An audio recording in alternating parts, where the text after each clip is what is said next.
کیا ان کے آپ کے بچوں کے ہاتھوں میں لیپ ٹاپ نہیں ہونے چاہیے؟ کیا آپ کے بچوں کے ہاتھوں میں الیکٹرک بائکس نہیں ہونی چاہیے؟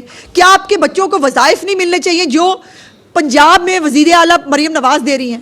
آپ کے بچے کیوں جو ہے وہ خوار ہوں اس ساری جو ہے وہ حرکتوں کے لیے؟ آپ کے بچے کیوں ایندھن بنے؟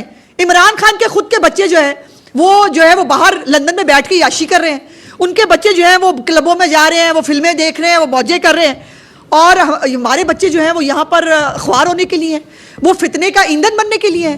یہ میں اپنے خیبر پختونخوا کی ماؤں بہنوں بیٹیوں سے، ان کے والدین سے، بچوں کے یہ گزارش کرنا چاہتی ہوں کہ ہمارے بچوں کے، خیبر پختونخوا کے بچے بھی ہمارے بچے ہیں، ان کے مقدر میں ڈنڈے سوٹے پیٹرول بم نہیں ہیں، ان کے مقدر میں بھی جو ہے وہ اگر مریم نواز جیسی کوئی وزیر اعلیٰ ہوتی ان کے صوبے میں بھی ترقی ہو رہی ہوتی۔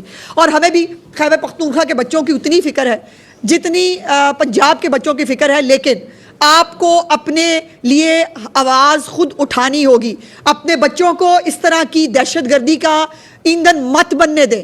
اور یہ جس مشن پہ آ رہا ہے، میں پہلے اسی لیے آپ کو بتا کے، آپ کو بلانے کا مقصد یہ تھا کہ آپ کو بتا کے دکھا دیا جائے، جو کہتے ہیں کہ تحریک انصاف کو جو ہے وہ حق دینا چاہیے، ان کو جلسے جلوس کر، یہ اس طرح کرنا چاہتے ہیں، یہ جلسے جلوس کرتے ہیں ایسے تو طالبان نے نہیں کیا کبھی، شاید اس طرح سے کھل کھلا کے جیسے یہ کرنے کے لیے آ رہا ہے۔ اور ایک صوبے کے اوپر، جس صوبے کے اندر اس کو مینڈیٹ نہیں ملا ہے، جس میں مریم نواز شریف صاحبہ کو پنجاب کے لوگوں نے مینڈیٹ دیا ہے، اس صوبے کے اندر یہ لشکر کشی کرے گا تو ہمیں اپنے صوبے کا جو ہے وہ امن و امان قائم رکھنا بھی آتا ہے، اور اپنے یہاں پر ان کے فتنوں کے ساتھ جو ہے وہ ٹیکل کرنا بھی آتا ہے۔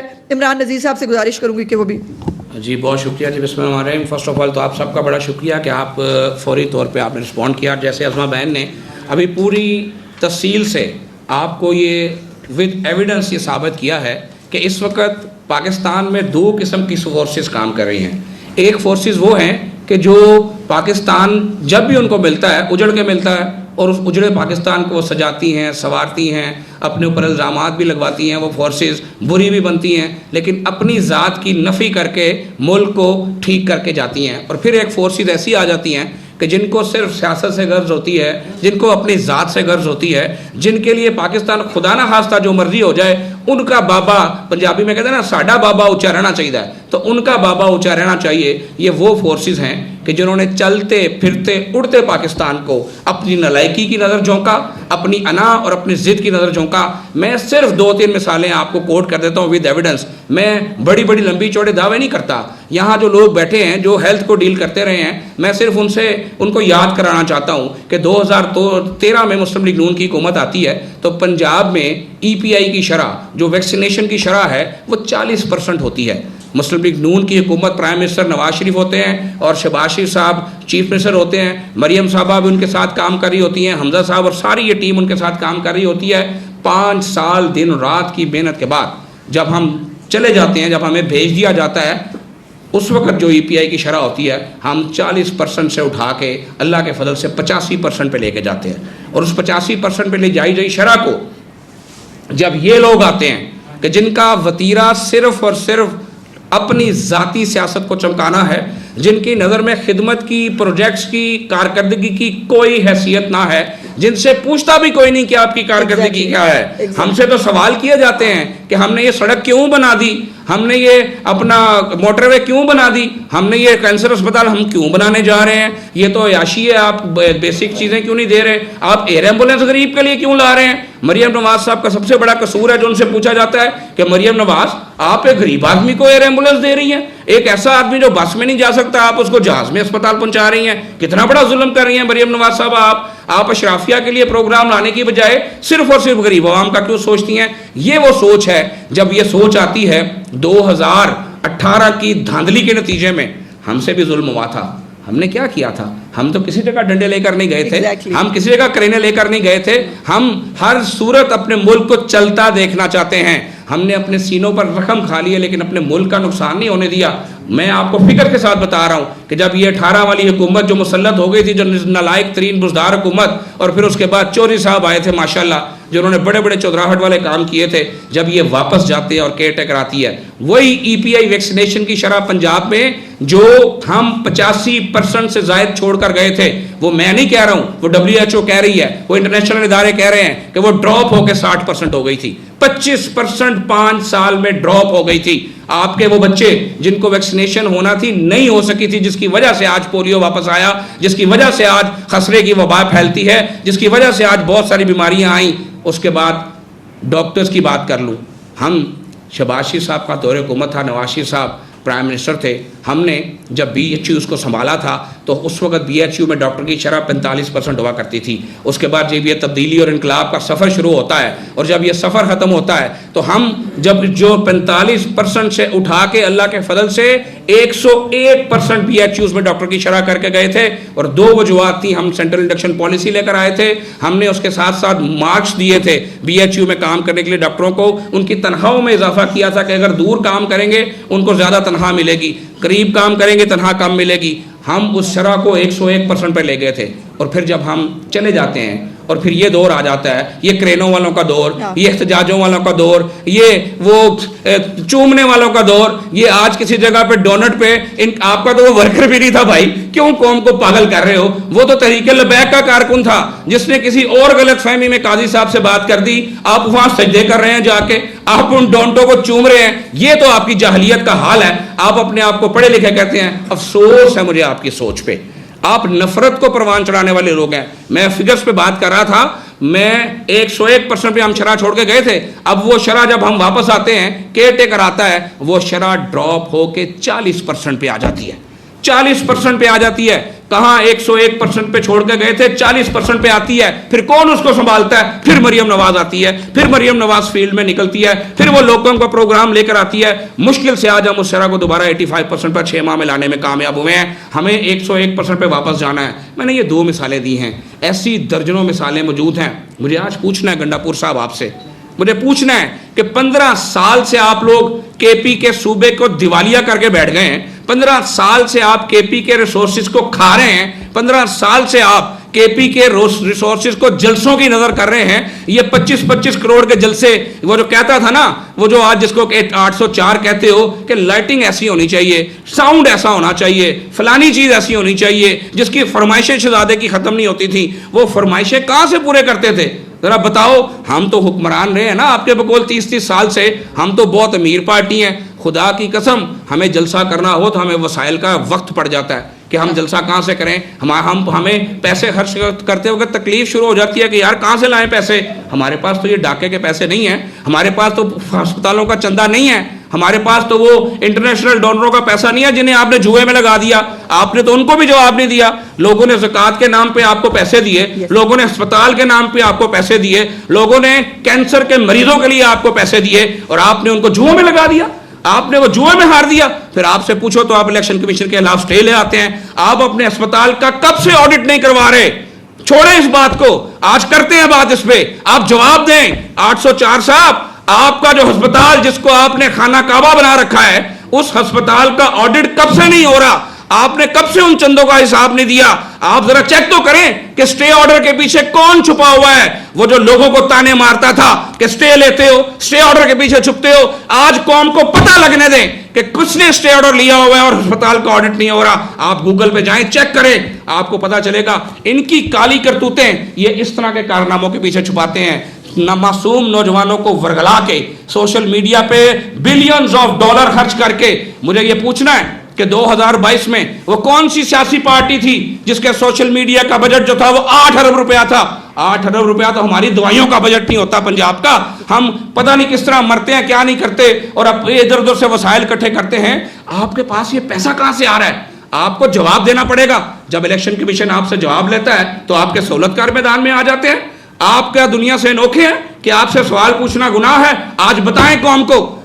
24 گھنٹے آپ نے قوم کو بیوقوف بنایا، 24 گھنٹے لوگوں کے ذہنوں میں زہر گھولا.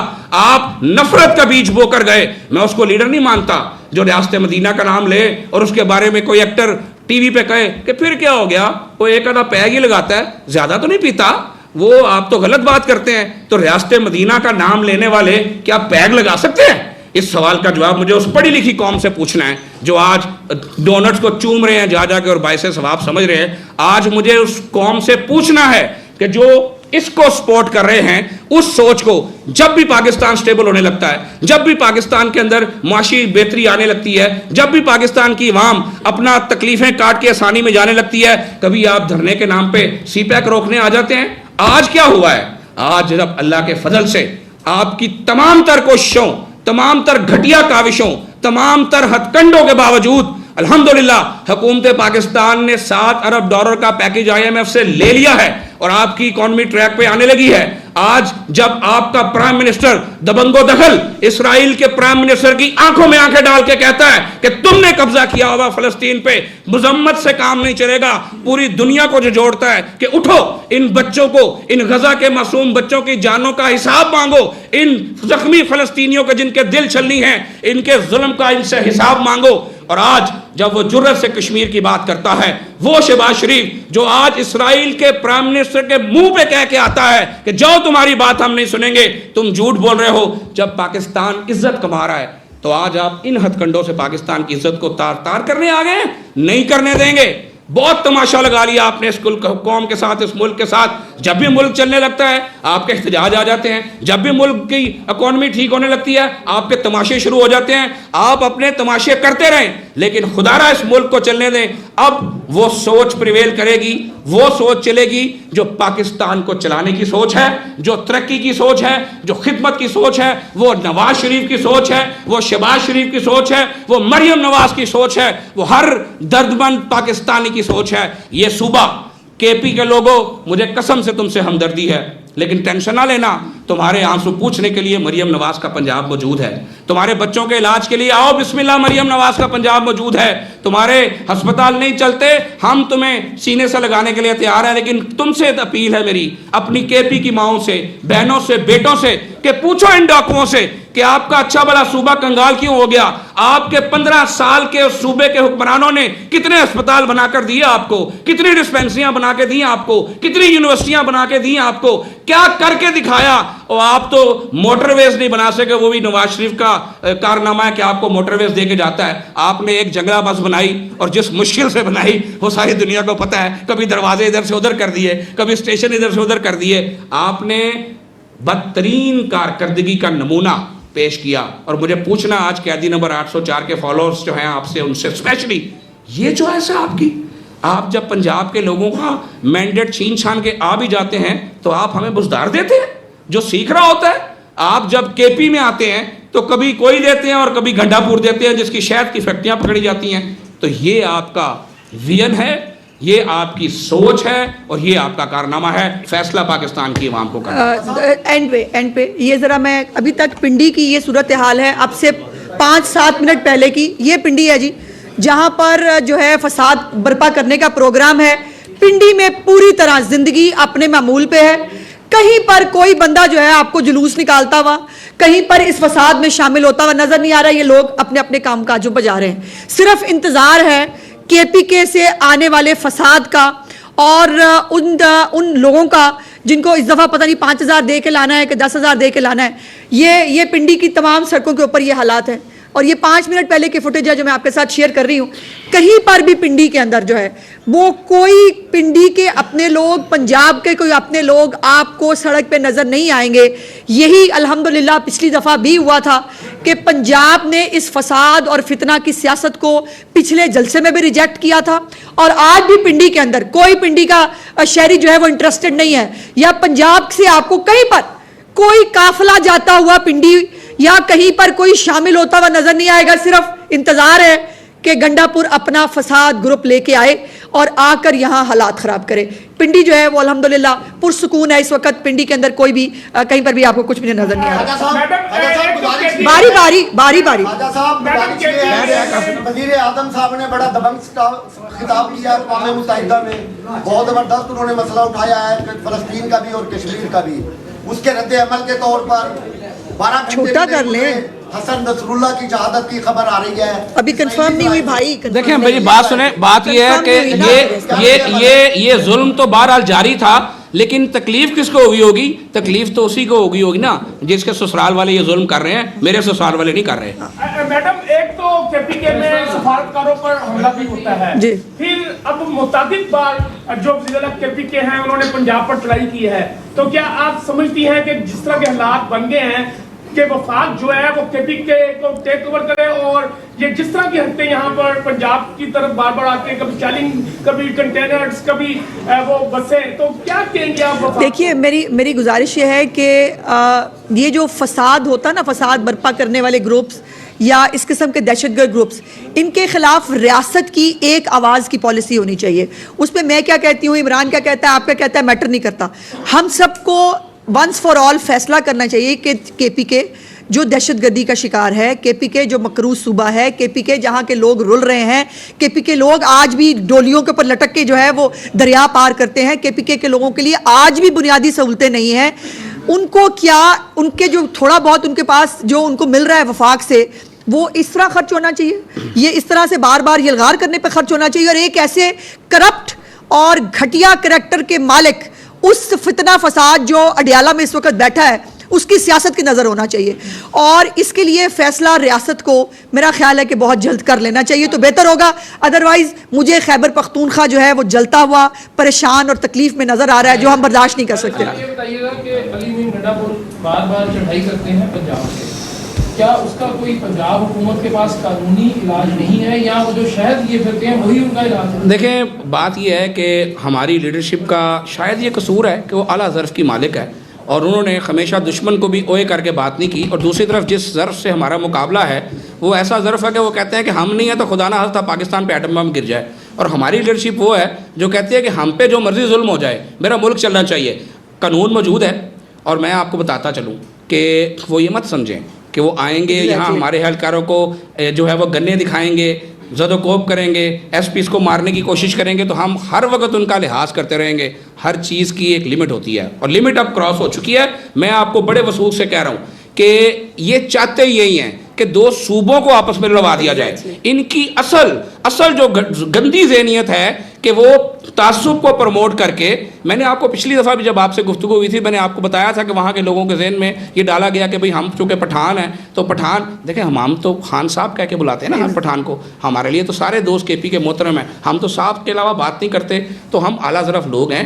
ہم اس لیے ان کو برداشت کر رہے تھے اور اب تک برداشت کیا ہے کہ ہم دو صوبوں کے درمیان لڑائی جو یہ چاہتے ہیں وہ نہیں ہونے دینا چاہتے. لیکن انشاءاللہ ہم ان کو ایکسپوز کریں گے جس طرح یہ ایکسپوز ہو رہے ہیں, یہ خود ایکسپوز ہو رہے ہیں. اور یہ وقت دور نہیں ہے کہ اب جو کے پی کے لوگ ہیں یہ یہاں احتجاج کرنے کے آ رہے ہیں, ان قریب اب کے پی کے لوگ ان کا گھیراؤ کریں گے انشاءاللہ, اور جب پوچھیں گے کہ میرے وسائل کہاں جا رہے ہیں, وہ جو پیسہ مجھ پہ لگنا تھا, میرے بچے کی تعلیم پہ لگنا تھا, میرے بچے کی صحت پہ لگنا تھا, جس سے اسکول کالج یونیورسٹی بننی تھی, وہ ان کرینوں کے کرائے پہ کیوں دیا جا رہا ہے, وہ ان لوگوں کی ٹرانسپورٹیشن پہ احتجاج کے لیے کیوں دیا جا رہا ہے, وہ سرکاری پیسہ جو کے پی کے عوام کا بنیادی حق تھا وہ ان تماشوں کی نظر کیوں کیا جا رہا ہے. وقت آنے والا ہے اور حساب ہو کے رہے گا انشاءاللہ. میڈم یہ بتائیے گا کہ آپ نے ابھی بات کی ہے کہ سہولت کاری, قائد صاحب نے بھی اس کی بات کی ہے, ماضی کے اندر بھی سہولت کاری کی بڑی ہمیں باتیں سنائی نہیں, آج کل بھی وہی چل رہا ہے. کون ہے ان کا سہولت کار, ان کے نام بتائیں. ہر جگہ پہ ہیں, اور ان کو جو ہے وہ آئین اور قانون صرف پی ٹی آئی کے لیے نظر آتا ہے, بنیادی حقوق بھی صرف پی ٹی آئی کے دہشت گردوں کے ہیں, اور جو ہے وہ سہولتیں بھی صرف پی ٹی آئی کے دہشت گردوں کو ملنی چاہیے, اور سرنڈر بھی جو ہے وہ ریاست کو پی ٹی آئی کے دہشت گردوں کے سامنے کرنا چاہیے. یہ نہیں ہوگا. اگر جو چند لوگ ہیں جو مختلف اداروں میں ہر جگہ پہ موجود ہیں, شاید اگر یہ ان کا کوئی ایجنڈا یا پلاننگ ہے تو وہ چند ہے. ہم سارے پاکستانی جو پاکستان کو آگے بڑھتا دیکھنا چاہتے ہیں, پاکستان میں مہنگائی کم ہو رہی ہے, پاکستان کے اندر جو ہے اب خود جو ہے مالیاتی ادارے کہہ رہے ہیں, میں نے صبح بھی بتایا تھا کہ انڈیا سے بھی کم ہوگی انشاءاللہ فوڈ انفلیشن 2024 میں پاکستان میں. یہ کس کو اچھی نہیں لگ رہی؟ یہ صرف ملک دشمنوں کو اچھی نہیں لگ سکتی. جو اس ملک سے پیار کرتے ہیں, جو اس ملک میں رہتے ہیں, ان سب کو پاکستان کی ترقی اچھی لگتی ہے. میڈم سہولت کاری صرف ملک کے اندر سے ہے یا ملک کے باہر سے؟ نہیں, باہر بھی بہت کچھ ہے, باہر بھی بہت کچھ ہے. سسرائیل بھی ہے باہر, اور سسرائیل کے جو اپنے پلانٹڈ لوگ ہیں وہ بھی موجود ہیں. پھر زکوٰۃ خیرات کا پیسہ بھی ہے, پھر وہ جبران الیاس نامی ایک فتنہ بھی باہر بیٹھا ہوا ہے, اور یہ سارا سسرائیلی گینگ جو ہے یہ مل جل کے جو ہے وہ پورا پیٹرنائز کر رہا ہے. بڑی خوبصورت بات کی ہے. مجھے آج آپ سب سے ایک بات کرنی ہے جی. مجھے یہ بتائیں کہ وہ کون تھا جو سائفر ہرا کے کہتا تھا کہ غلامی نامنظور ہے,